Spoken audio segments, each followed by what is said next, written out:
Honourable Shri Mujibullah Khan, Shri Mujibullah Khan जी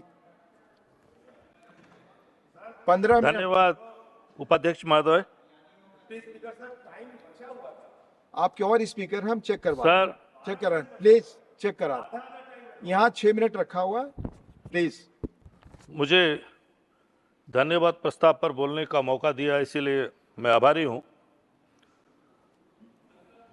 बीजू जनता दल के तरफ से मैं अपना पक्ष रखना चाहता हूं। सर, शुरुआत कहां से करूं ये तो मैं नहीं समझ सक रहा हूं, क्योंकि मैं जब राज्यसभा आया मेरा बहुत उत्सुकता था कि मैं बहुत कुछ सीखूंगा, बहुत कुछ जानूंगा। मेरा दुर्भाग्य है कि 2 साल कोरोना में निकल गया, बाकी 2 साल लड़ाई झगड़ा में निकल गया।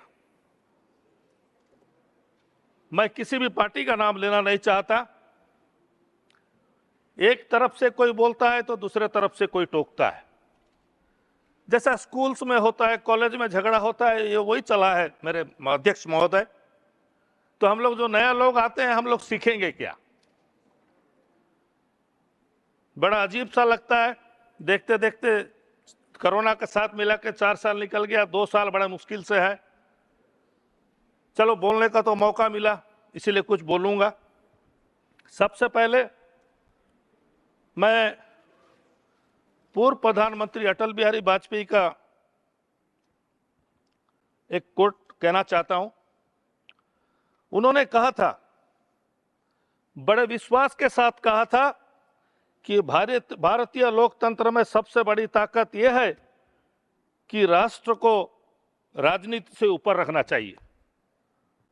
ये बात सही है, लेकिन आज जो जमाना है, आज जो दिन है, राष्ट्र को राजनीति से ऊपर रखने का तो मैं तो कहीं पर देख नहीं सक रहा हूं। हर जगह राजनीति ऊपर रहता है। पहले जमाने में लोग राजनीति करते थे, ईमानदारी से राजनीति करते थे अध्यक्ष महोदय। आज जिसका कोई नीति नहीं है वही राजनीति करता है, बिना नीति के राजनीति। अध्यक्ष महोदय, कुछ भारतवर्ष के कुछ पुराने नेताओं के बारे में कुछ कहना चाहता हूं, जिन्होंने राजनीति किया, कैसे शालीनता से किया, कैसे सिंप्लिसिटी से अपना राजनीतिक जीवन पार किया। उनके बारे में थोड़ा बहुत जो जानता हूं मैं कहना चाहता हूं। उनमें से एक है चौधरी चरण सिंह जी, पूर्व प्रधानमंत्री। जब वो प्रधानमंत्री बने, मुझे जितना मालूम है, जो मैं जाना हूं, पढ़ा हूं, वो एक कृषक के भेष में, एक किसान के भेष में एक पुलिस स्टेशन में जाके पहुंचे और वहां कहे कि मैं एक रिपोर्ट लिखवाना चाहता हूं। तो उस पुलिस स्टेशन वालों को पता नहीं था जो ये भारत के प्रधानमंत्री है। वो बोला, कुछ पैसा निकालो फिर तुम्हारा रिपोर्ट लिखा जाएगा, क्योंकि वो किसान के भेष में थे। उनको बहुत देर तक बैठा दिया गया। फिर जब आगे चल के जब पता चला, धीरे धीरे सबको पता चला कि प्रधानमंत्री खुद आए हुए हैं, तो उनका क्या हालत हुआ होगा आप खुद समझ सकते हैं। वो किसान के भेष में जाने वाले प्रधानमंत्री थे। लेकिन आजकल जमाना बदल गया है, मैं और क्या कहूं आपको। कर्पूरी ठाकुर जी, वो कितने सरल नेता थे। उपाध्यक्ष महोदय, आप भी जानते हैं क्योंकि आप तो बिहार से आए हैं। मैंने सुना है कि 70s में, 70 की दशक में एक उपचुनाव हो रहा था रोहतक एरिया में, हरियाणा एरिया में। तो एक युवा नेता को बोला गया कि कर्पूरी ठाकुर जी ये चुनाव के प्रचार में रहेंगे, आप उन्हें दिल्ली से जाके लेके आओ। तो वो युवा नेता दिल्ली आके पहुंचे, बिहार भवन में कर्पूरी ठाकुर जी से मिले। कर्पूरी ठाकुर जी ने पूछा, गाड़ी उड़ी लाए हो? ये युवा नेता के पास गाड़ी कहां था, ये बेचारा तो बस में गया था। तो इन्होंने कहा कि नहीं सर, मैं तो नहीं लाया हूं। तो बोला चलो मिल के बस में चलते हैं। बोला सर आपका गाड़ी नहीं है? कर्पूरी ठाकुर जी बोले नहीं मेरा गाड़ी नहीं है। वो ex chief minister of Bihar बस में चढ़ गए। वो बस में उस दिन ज्यादा भीड़ थी अध्यक्ष महोदय। बस में खुदा खुदी ठेला पेला ऐसा हो रहा था बहुत जोर से, जिसको हम उड़िया में ठेला पेला बोलते हैं। एक दूसरे को धक्का मार रहे थे। तभी ये जो युवा नेता ने कहा कि मैं किसी को बोल देता हूं कि एक्स चीफ मिनिस्टर है, जगह मिल जाएगा। वो बोले नहीं नहीं नहीं, नहीं कोई जरूरत नहीं है, मैं खड़े होके जाऊंगा। दिल्ली से रोहतक तक 70 किलोमीटर वो खड़े होके गए। और आप जानते हैं अध्यक्ष महोदय, वहां जाने के बाद क्या हुआ?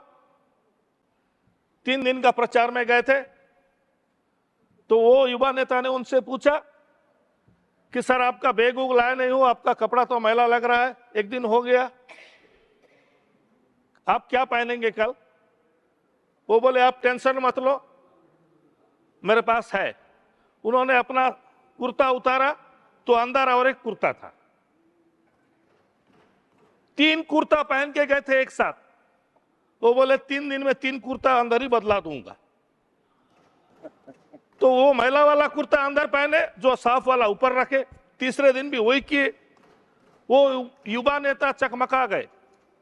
आपको जानकर खुशी होगी कि वो जो युवा नेता आज एक राज्यसभा सदस्य हैं, अभी भी फ्लोर में ग्राउंड में हमारे साथ बैठे हैं, वो होते हैं झांगड़ा जी।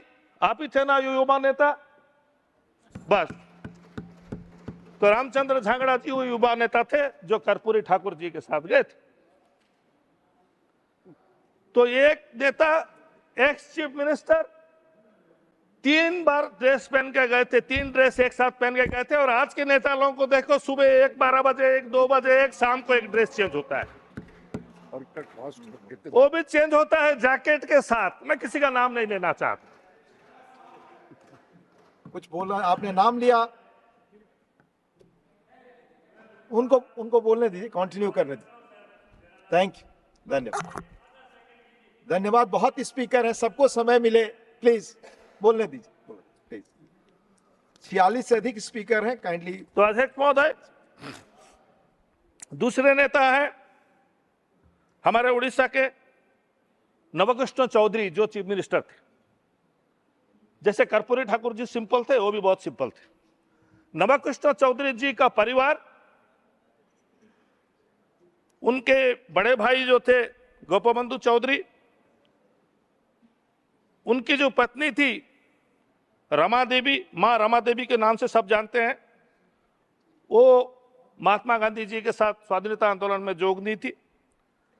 नवकृष्ण चौधरी जी के जो पत्नी थी मालती चौधरी जी, वो संविधान सभा की एक सदस्य थी।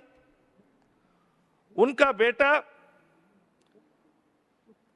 गोपबंधु चौधरी जी का बेटा मनमोहन चौधरी, जो 7 साल की उम्र में स्वाधीनता आंदोलन में योगदान करके जेल गए थे।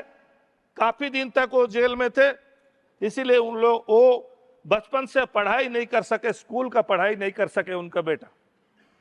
लेकिन भविष्य में वो एक बहुत बड़े रिसर्च इन पदार्थ विज्ञान में वो रिसर्च करे, बिना पढ़ाई के, बिना स्कूल जाके। ये पूरा परिवार बहुत सिंपल सिटी में जीते थे।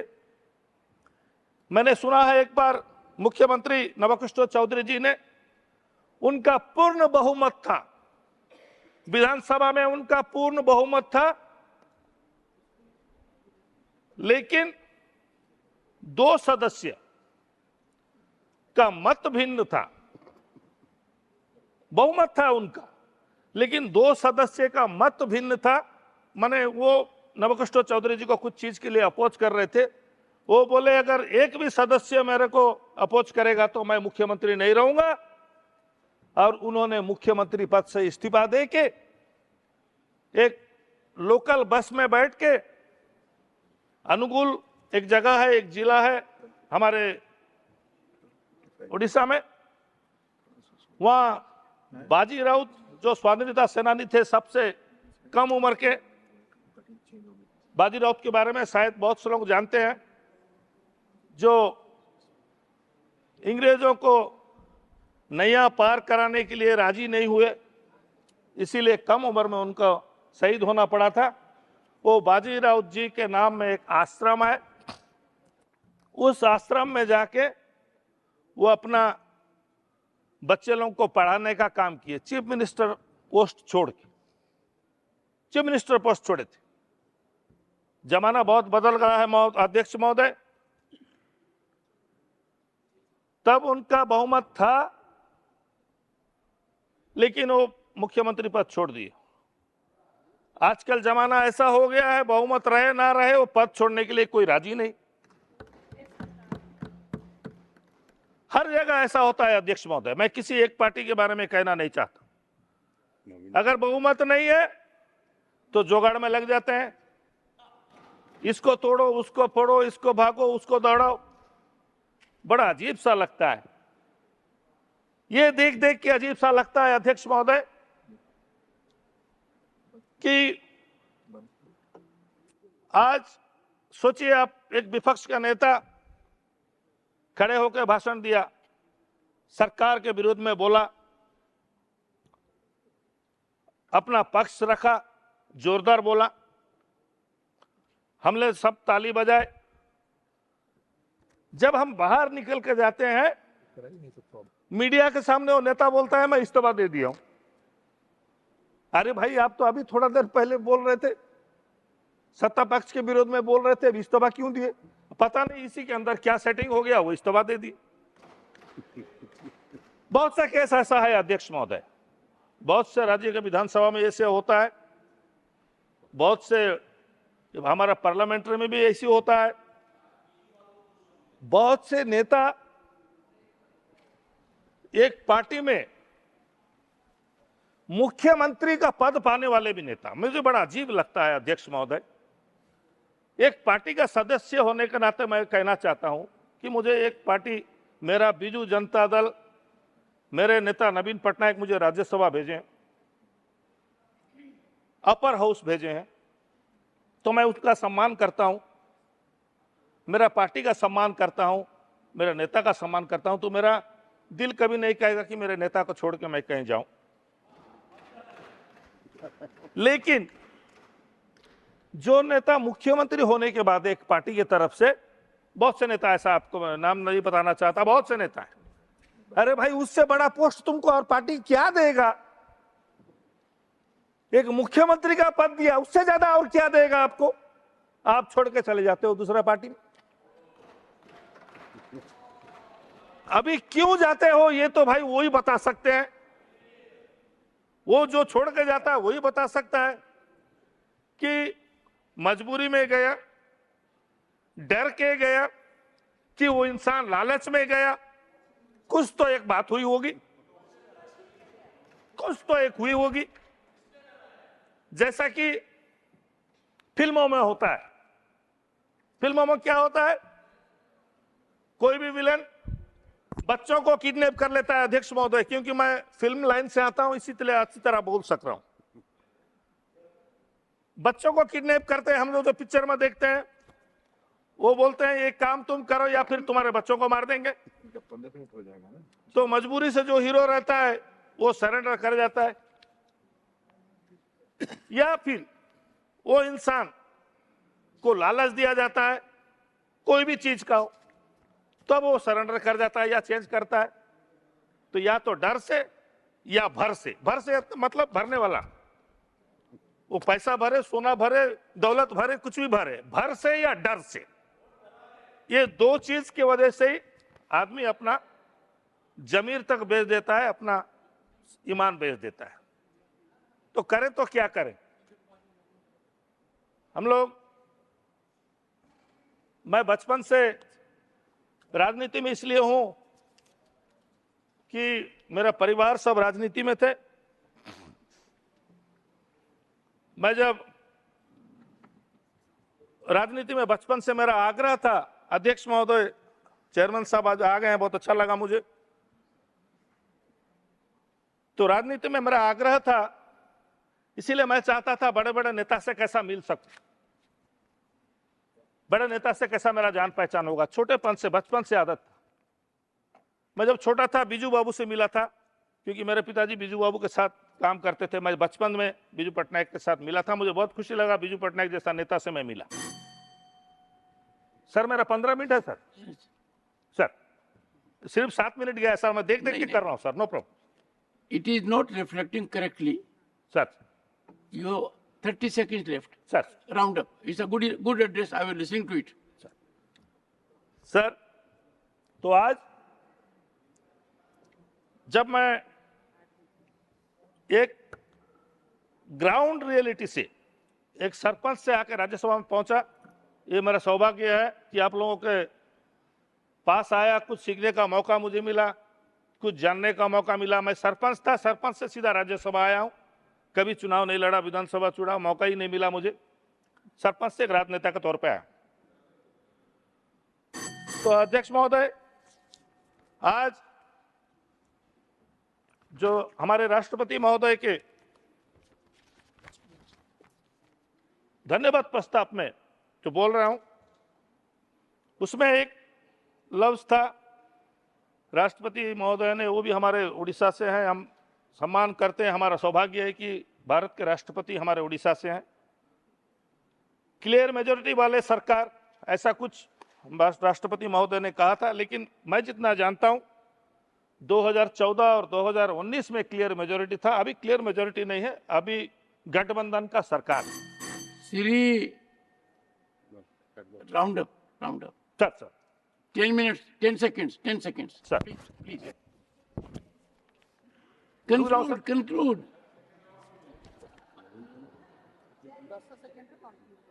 सर सर 15 मिनट और है sir.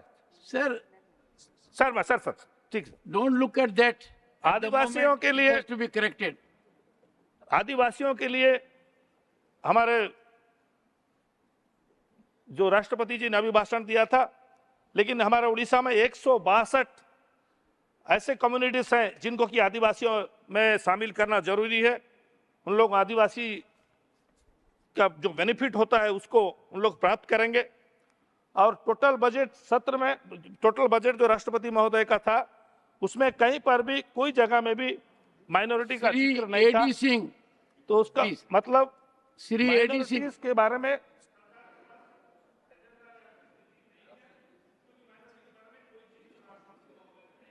Sri A.D. Singh.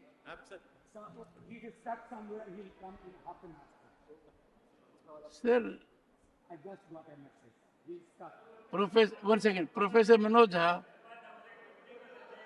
for attendance in the house, for presence in the house at 1 p.m., this can hardly be a premise. Not present, Sri Ravi Chandra Vadiraju. Sir Sir, you are not concluding. सभापति महोदय जी, 1 second, Vadiraju ji. एक ही चीज कहना चाहूंगा कि मेरे नेता नवीन पटनायक जी ने स्पेशल कैटेगरी स्टेट के लिए जो बहुत दिन से हम लोग उड़ीसा की तरफ से उठा रहे हैं, मैं उम्मीद करता हूं कि केंद्र सरकार उसमें ध्यान देंगे।